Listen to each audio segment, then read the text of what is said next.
Hey Trails Collective, Ian here with the weekly rundown of what's shaking in the trail running world in the Northeast. So this is for the week ending for April 9th. April 9th, I think, if that's a Friday. So we'll give you the rundown of what registrations are open, about to cap, to give you the heads up on getting on them now if you're interested. What registrations are opening here in April, some events coming up, and we'll also give you the rundown of some of the events that ran this past weekend and voices from those fields. All right, so let's get into it. 2 points of media that I posted on the Trails Collective site here today. One is support needed for the New York, New Jersey Trail Conference. They are working on, last minute here, I think a lawsuit and trying to halt a proposed hydroelectric project that will dam and flood several popular Catskill Forest Preserve area trailheads. We plugged a link again on the Facebook post, and we will plug it here in the rundown on something that you can do to help. And time would be of the essence. I think they're looking for a public comment period before April 12th, I believe. So get on that. Also posted a cool opportunity for any youth runners and trail runners out there. Buddy Max King, who I've known for some time, just posted up on one of the Salomon trail running camps. I believe it's in Moab. And they have applications for, I think it's like an all-expense paid trip for youth to go out and attend this camp. Looking for youth that are doing cool things in their community, as well as carving some trails. So check that out. All right, so UltraSignUp Hot List. So some events that register on Run Sign Up, I don't know if there's the same feature that I can check in on. UltraSignUp just makes it easier. So often I'm catching some of the races that are on UltraSignUp, missing some of the others. So it goes. So here is what is about to cap out for you to get on ASAP if you are interested. The Eastern Divide 50K, slated for June 19th in Pembroke, Virginia, has only 5 spots remaining. Athletic Equations Chopawamsick 50K and 100K Challenge, slated to run in the beautiful woods of Prince William's Forest Park in Virginia on April 17th, coming right up. Only 1 spot remaining in the 100K distance. English's Ridge Rumble in Fayetteville, April 17th, also coming right up. Down to the wire with just 5 spots remaining in the 50K and 3 in the 20 miler. So you'll want to get on that now. The C&O Canal 100 miler, slated for April 24th in Knoxville, Maryland, 94% full with 39 spots remaining. Bloodroot Ultras, running in mid-May in Pittsfield, Vermont.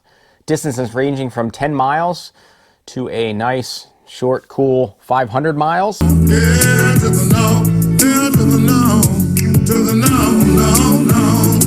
Is 92% full with 19 spots remaining. So I'm sure there's plenty of you out there that are looking to run your first 500 miler. Oh, hell no! Maybe this year, and especially maybe this year in May. Oh no, hell no, man. Y'all ain't up and done it. Oh no, hell no, boy. Y'all ain't up and done it. Oh no, hell no, man. Y'all Yeah, that would probably be a good time to do it. So you probably want to get on that now and clamor for those 19 spots there. Soapstone Mountain Trail 6K and 24K running in May 16th in Connecticut, 90% full with 15 and 22 spots remaining respectively. Yeah, and I think that's what's about to sell out, so get on those. Registration is opening in April. April 9th on the Bacon Trail and Naylor Mill Trail 7K in Salisbury, Maryland, slated for August 13th, a Friday evening. Pretty cool themed event, if I'm remembering right, with it's a Bacon versus Scrapple Challenge event. I think it's that one. You should probably get on that now. Pretty fun Delmarva Trail Community Crew event. Check that out. April 10th, the Wakely Dam Ultra 55K running in Paseo, New York on July 24th. Registration opens. Classic Adirondack event. Wakely is a technical wilderness point-to-point run, fully on the Northfield Placid Trail on the Adirondacks. Self-supported, no crossings. Once you start, the only way out is to basically keep going forward. So get on that. Again, registration opens April 10th. April 15th opening, the Berks Notchview Ultra running 12, 24, 48 hours in Windsor, Mass on September 11th. Groton Forest Trail runs 6.2, 15, 26 milers slated for September 11th in Groton, Vermont. I was just watching some of the videos and doing some mapping of their course today.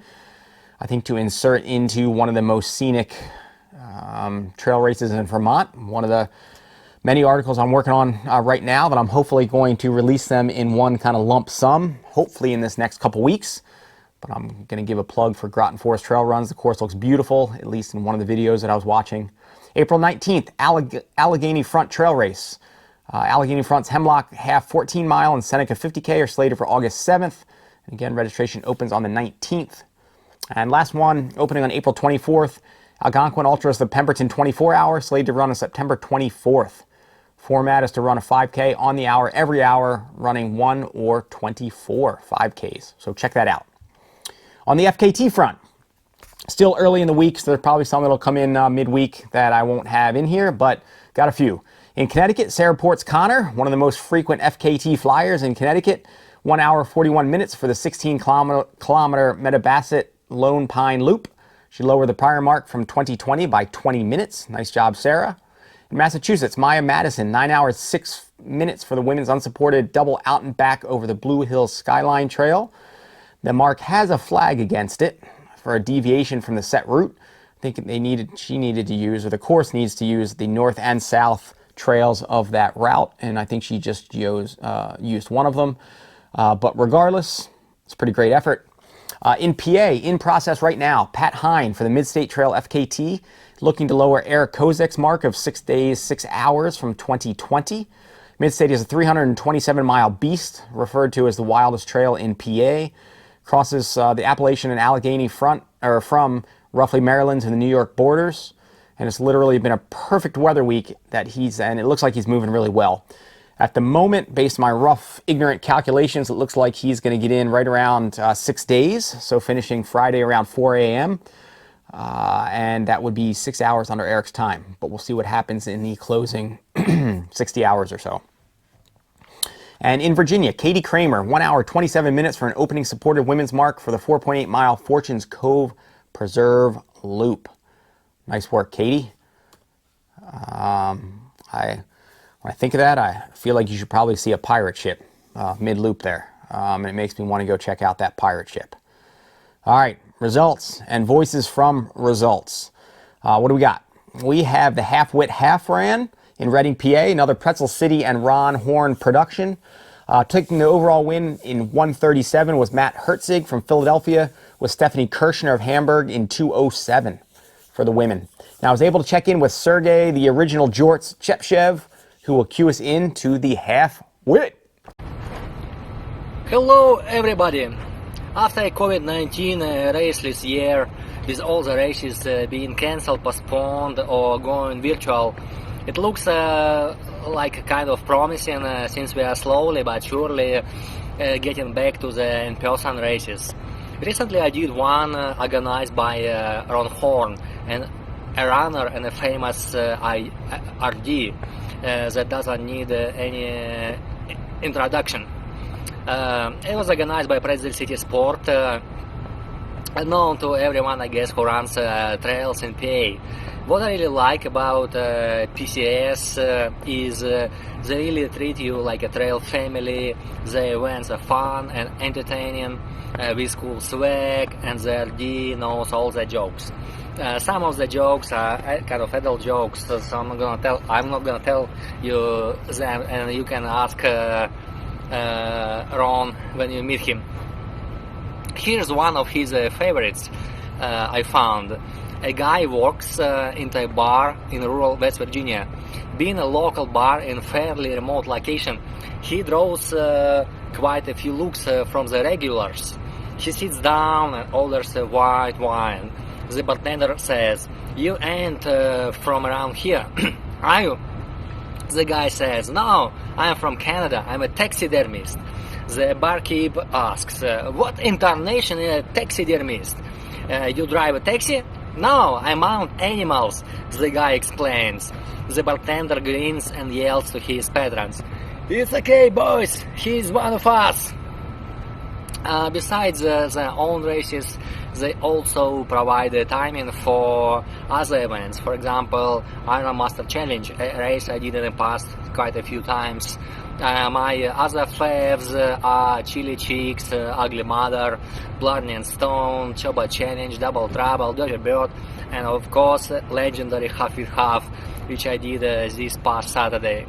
This new t-shirt is from that race, and like it says, part of the brand is closed due to COVID, which is actually kind of reflects a recent study on coronavirus influence on a human brain.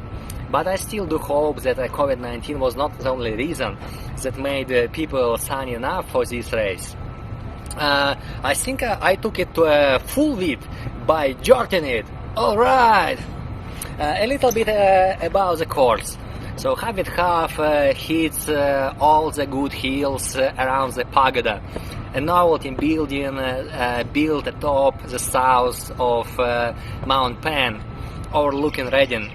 It has been a symbol of the city for over a century, and a favorite place to hold wine and cheese parties for pagoda pacers. In the past, the race was done in the hottest day in the middle of August, but this April edition make it really nice and chill. So next year, by the way, it will be not in Reading, it will be at French Creek on a Dirty Bird course, and I hope Ron Horn will find a way to make it harder. A bunch of rocks, sections with briars, single tracks covered with piles of dead leaves, and swampy spots made it pretty runnable and buttery smooth. Despite the cold morning, it turned out to be very hot after a few miles in. But a good thing, you can get a good German beer from Reading Little Grants on the finish. It was kind of pretty competitive this time. I didn't get, unfortunately, any age group awards, and I was shooting for a sub 2, and I finished like about 158 or so. I did not fall, and I can call it another good day on trail. Heine and Breakneck are my next stops. Trails and jorts, more trails ahead. And in Green Bay, Virginia, also this past weekend, the Dogwood Ultramarathons, 10-mile, 12-hour, 24-hour, 10-mile. Jake Rose took the win in 1:33, with top women's spot going to Christina Rose in 1:42. For the 12-hour, Rhoda Smoker took the overall win with 57.8 miles. And I was able to connect with the 24-hour winner, Studess Sarah Wallace, who put in 100 miles for the overall win in the 24-hour division. Cue us into Dogwood, Sarah. Hi, everyone. I'm Sarah Wallace. I'm from Pittsburgh, Pennsylvania, and Ian asked me to share a little bit about my experience at the Dogwood Ultramarathons in Green Bay, Virginia. This weekend, I did the 24-hour race at Dogwood and had an awesome experience. A huge thank you to the race director, Dan, who has a very calm presence over the race. He's very hands-on in his support of runners, and was encouraging and a great sounding board throughout the event. Also, a huge thank you to my friends who traveled down from Pittsburgh with me, Kristen and Paulette, who also both met their goals for the day. So congrats to both of them. Maybe next time they'll let me stop for a sandwich on the way home. And then also a thank you to the volunteers. At events and races like this, one of the most important things is the volunteers. They kept us well fed. They were so friendly every time I came into the aid station. I genuinely looked forward to seeing them as I kind of came down that hill and came through the finish line area each time. There was also a kids lemonade stand, which was, I think, a bit spontaneous, but a very nice touch. It was great to be back in a race community or environment this weekend. That was something I haven't done for a long time, and I knew I had been missing it, but I just didn't realize quite how much I'd missed being around trail runners and the trail running community since everything that's been going on with the pandemic. It was also a beautiful course, but very challenging. There were lots of good hills to climb, and it was fairly runnable, single track in other places. So there were also, it's Twin Lakes State Park. And so the lakes made for beautiful scenery. It felt for me like being back home in Michigan, which was a great feeling. One of the fun things about a loop course like this, and it's about 3.3 or 3.4 loop course, is that as you start out in the beginning of the race and you're kind of springing across the water crossings and, maybe running up some of the hills and darting down some of the fun twisted downhills.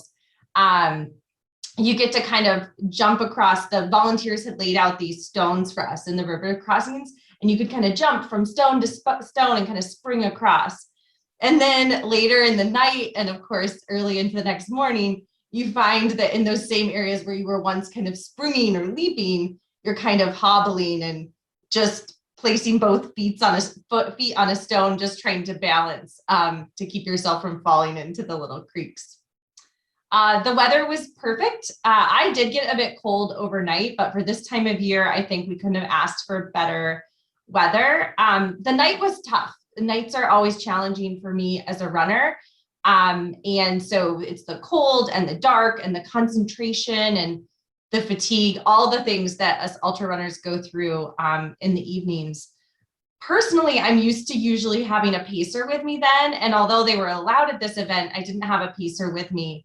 And so I was left on my own to sort of navigate in the darkness. And that did start to get to me towards the end of the race. And I was really fortunate, one, for the support of Dan, the race director, when I would come into the aid station, and also to a new friend, Josh, who I coerced into covering about the last 8 miles with me, and finally letting me do all the chatting I'd been missing doing earlier in the night. For this event, it offers something for everyone, which is one of the things I love because it makes trail running super accessible, which is awesome. The crowd there was really friendly and the park wasn't particularly crowded. It's easy to self-support yourself on this course, which is what my group decided to do, and to use the aid station a bit. You can access all your own things.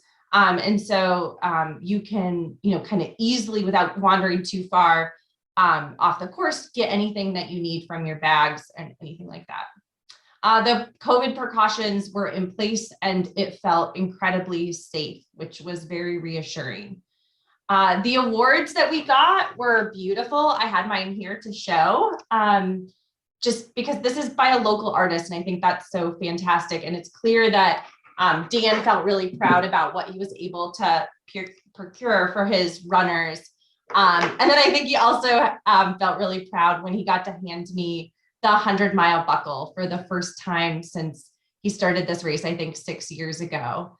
And for me, that was really exciting. I am, somebody who isn't used to always being out in the front of the pack, and I don't go into a race thinking about being in the front of the pack. But I do like the idea of setting new records, or this idea of like pushing ourselves beyond what's been done before. And so I was really excited to be able to be the first person to hit 100 miles during this race. That definitely did help keep me going. Up next for me, it's a little slower race schedule this year. So I'll be doing the Laurel 70 miler at the Laurel Highlands hiking trail here in Pennsylvania. This will be my first time doing this event. I've done the 50K twice. And I definitely have, I think, just the right amount of fear and excitement for the challenge that it will pose. This trail is really special to me. I've covered a lot of miles on this trail, and it's just one of my very favorite places to escape, especially during this last year.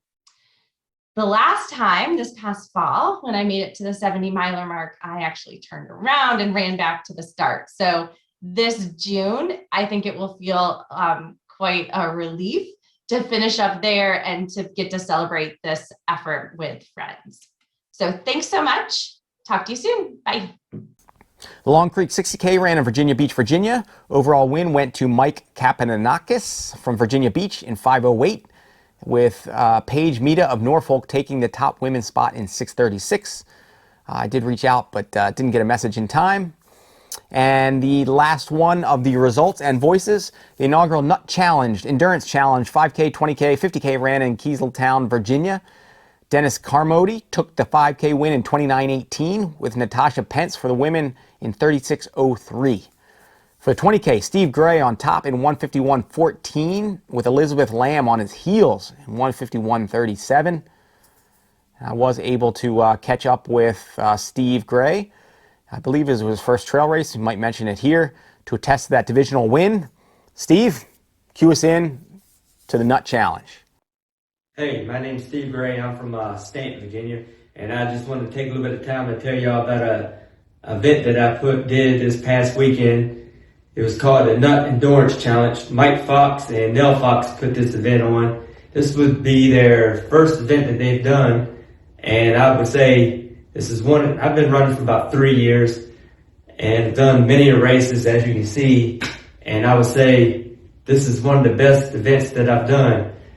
Highly, highly recommended. I give it 2 thumbs up, and I would say if any of y'all trail runners looking for a run, come out next year and do the Nut Challenge, or this year come out and do a series that they're putting on this coming months or so. I'm not really sure off the top of my head, but get a hold of Mike Fox and Nell Fox and see what events they got coming up and give it a shot. And the course was marked very well.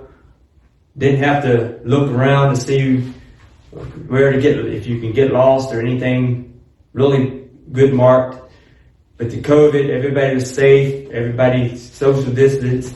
I would say this was one of the funnest races I've done, and I would do it years and years down the road. And I did first place this year in the 20K. So next year, I don't know if I'm gonna try to come back, beat my record, or step it up and go for 50K. But I got a few other events coming up. Run the Valley, half marathon, park to park.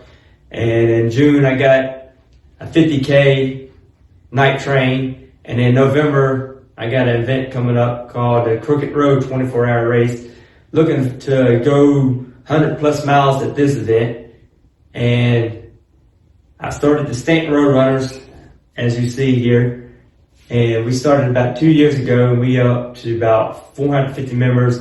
And if it wasn't for the group, I wouldn't be able to do all these races and events, because they help push me get through events, and real good group. And if you're looking for good coaches to run, and get a hold of Mike Fox and Nell Fox. And thank you for taking this time, and y'all have a good day. And in the 50K, Roy Brooks took the win in 5:03 with Brittany Dyer for the women in 5:44. And for that women's win, Brittany Dyer reflected in on the event and effort, which I will plug here. Hi, my name is Brittany Dyer, and last weekend I ran the Nut Endurance Challenge 50K. This is a race that is held at Kieseltown, Virginia, at the Western Slopes at Massanutten. It's primarily single track, and they've got a figure 8 10K loop. There's a 5K option, 20K option, and a 50K option. So I did the 50K, which was 5 loops. And like I said, it's got, I think, 4,500 feet of elevation gain, and it's mostly single track, and there's no major climb, so it's all very runnable. The course was fantastically marked. Nell and Mike Fox did a fantastic job putting on this race. And a 50K is always something that's kind of been on my bucket list, but I've never run one because I've always been training for a road marathon. That was always around the time when a 50K would be planned that would look appealing to me. So it's not something I've ever done before, but with, the pandemic and all the road races being canceled or being in wave starts or virtual, I really needed something to kind of motivate myself, and I really had found a lot of solace in the trails in the past year.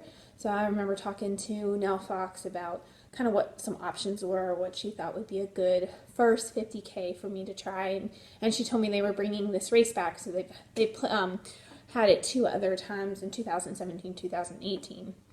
And I thought that would be perfect. I know the trails, I know they're fun, so I signed up for it and decided this was going to be my A race, and I was going to put all my training towards it. Felt really prepared going into it, but I really didn't know what to expect. That's a long time on my feet. I think, the idea of doing 31 miles is very daunting. But I had my Camelback, and I had my goose and my one waffle that my husband forced me to take, and my headlamp, and we all started off at 6 a.m. Conditions were perfect for me. It was cold. It was low 20s. The ground was frozen. For me, that's ideal. I'm not a warm weather runner, so I was thrilled about that. We took off. That first lap was by far the most enjoyable. I was running with a friend, and we were just chit-chatting, and it was fun to look around and see the trail of lights. But I remember it occurred to me that there was way too many lights behind us and not nearly as many in front of me, and that started making me really nervous. But I was like, well, I'm talking, so I think I'm okay. And we started off on the second loop, and my friends started walking up the climb, and I said, oh, you guys will catch me on the downhill, and then they didn't catch me, and I remember being all by myself and kind of panicking, thinking, oh my, I can't run this long without someone to talk to. This is going to be mentally very challenging. But I just kind of took it one little half of that figure eight, because we go through the aid station every 3 miles or every 5K. And so I just took it like one 5K at a time, and it was great because, you know, they had so many volunteers at that aid station. They didn't have to spread them out because they only had the one aid station. And so everybody would be screaming for you as you're coming through, and that encouragement, it really helped kind of motivate me. I'm used to having lots of crowd support when I'm racing. So, you know, in an ultra marathon, that can be pretty limited and you're on your own. So it was great to have that energy. And I remember things starting to just kind of get jumbled, and I was, what lap am I on? And how many miles have I run? But I felt really good the whole time until I kind of hit the marathon mark, and then my stomach was kind of starting to churn, and I was like, oh my gosh, I still have a long way to go. And I remember that waffle my husband had packed, because I didn't think I could take any more goose. So I took that waffle, and I got through that last big climb. I knew it was the last climb I had, because at that point you've done the course like 4 laps, so you know it pretty well. And I started running down, and I was coming to that aid station at the 45K mark, and my friend had just finished the 5K, and so she's my training partner. We do all our training runs together, and she asked if I wanted some company on the last 5K, and I said yes, because without her I was afraid I would just walk the whole thing. I was already looking at my watch, wondering how slow I could go and still break 6 hours. So she kind of pulled me through that last 5K, and then you come down these berms at the very end, and I just remember thinking, oh my gosh, I can't believe I just did that. And so I had no idea that I had won until Nell told me that at the finish line and gave me my award. And so I was really excited. My goal was to run, 6.5 hours, and I ran it in 5 hours and 45 minutes. So I was thrilled with that. I said at the finish line I would never run another ultra again. I had checked that off the list, and I never needed to do it again. But now I'm already trying to figure out what one I want to do next, or try to figure out something. I'm starting to have that post-marathon blues, so I'll have to find something, but I don't know what it is yet. And nice work to all of you this weekend. So upcoming in April here, we'll try to breeze through them here. We got the Eagleton Trail Challenge going down. Actually, this is all April 10th, so this coming weekend. So hopefully we'll report in on them next week. We got the Eagleton Trail Challenge in Lock Haven, Rattling Creek Run in Halifax, Shore to Shore in East Islip, New York, and the Single Track Maniac in Williamsburg, Virginia. April 17th, 2 weekends from now, Chopawamsik, which I mentioned, a 50K, 100K in Triangle, Virginia, about to close out. MCW Runner's Paradise Run in Morristown, New Jersey. It's a 10-miler. I believe it's also about to close out. English's Ridge Rumble, 10-mile, 20-mile, 50K in Fayetteville, New York, which I had mentioned. Also, a couple of them about to close or cap. I think the 10-mile already did close out. The Enchanted Forest Ultra in Stratford, Connecticut, 6-hour. And the Trap Rock 17K 50K. So that's going to be a busy weekend. April 23rd, the Seven Trails Ultra Festival in Damascus, Virginia. And April 24th, C&O Canal 100, the Heine Trail Challenge, the Lucky 7 7-hour, Promised Land 50K, which I will be down at, towing the line again. in Bedford, Virginia, and Dixon's Revenge 5K Canicross Half Marathon in Rawlingsford, New Hampshire. On the Dam Trail, Sundown Trail Run, and the New Jersey Devil 100 miler. And then closing out the month is going to be UROC on April 30th in Skylark, Virginia. So we will plug those more as we get closer. But that is what's shaken in the regional trail scene. In the background, I have been plugging away at a bunch of articles, which I mentioned, which I am hopefully going to release soon. I keep digging deeper and diving further, so it keeps kicking it out, but I am working on it. And also working on a shoe review, putting in some miles, even though I'm kind of always in a half injured here. Right now it's the Scott Super Track RC, pretty slick shoe, and also getting some classics into the shop for the fun of it. Last week a couple weeks ago, I found one of the original trail shoes, the Adidas Marathon Trail on the tongue, made in West Virginia. If I remember right, it's around 1980. Got this into the store to check out. Pretty sweet classic. But that is what is shaken in the Northeast Trail community. Check out the New York, New Jersey Trails Conference, what they have going, plug in, lend them some support, and I will check with you next week. All right, thanks so much. Have a great week all, and until next week, see ya.